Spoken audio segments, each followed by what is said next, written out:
আজকে এত বড় দৈত্যের মতো এক দানব শেখ হাসিনা পালিয়ে যেতে বাধ্য হয়েছে।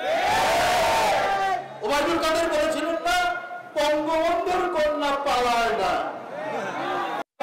বঙ্গবন্ধুর কন্যা আওয়ামী লীগের নেতা, মন্ত্রী, আওয়ামী লীগের কর্মী সবকে বিপদে ফেলে তিনি প্লেন নিয়ে চলে গেলেন ভারতে। হাইরে তার দলের প্রতি মায়া, আওয়ামী লীগের প্রতি মায়া। এই নেতা কর্মী কাউকেই তিনি পাত্তা না দিয়ে তিনি আর তার পর তিনি পালিয়ে চলে গেলেন ভারতে।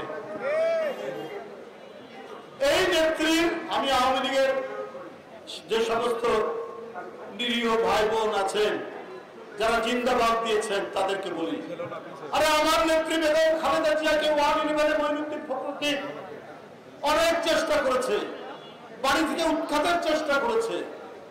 শেখ হাসিনা তো বাড়ি ভেঙে দিল, তারপরেও এই বাংলার মৃত্তিকা থেকে, এই বাংলার পদ্মা মেঘনা যমুনা বিধৌত এই পরিবারী থেকে আমার নেত্রী বেগম খালেদা জিয়াকে সরাতে পারেনি।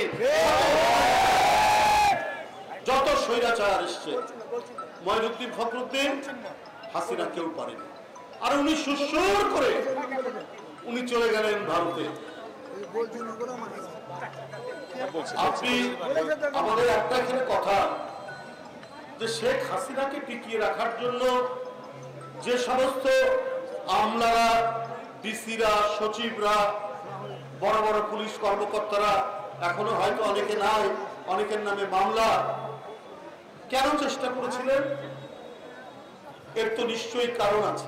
অর্থাৎ শেখ হাসিনা যাদেরকে দিয়ে রক্তপাত করেছেন, যাদের জীবন কেড়ে নিয়েছেন, গণতন্ত্রের আন্দোলনের মিছিল দেখলে যেখানে গুলি চালাতে বলেছে, যারা চালিয়েছে তাদেরকে তিনি অবাধে লুটপাট করার সুযোগ,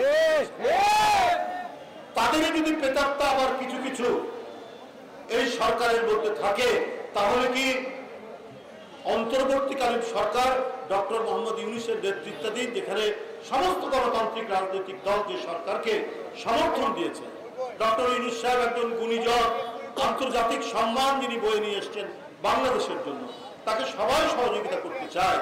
কিন্তু তার প্রশাসনের মধ্যে যদি এমন লোক থাকে যারা শেখ হাসিনাকে 16-17 বছর ক্ষমতায়, তার যে ফ্যাসিজম, তার যে লুণ্ঠন, তাকে দানব করা, তিনি যে রক্ত চুষে খেয়েছেন, এইটাকে যারা সমর্থন করেছে, তারা তো গণতান্ত্রিক আন্দোলনে একটি বিপ্লবের সরকারকে কখনোই সমর্থন দিতে পারে কি?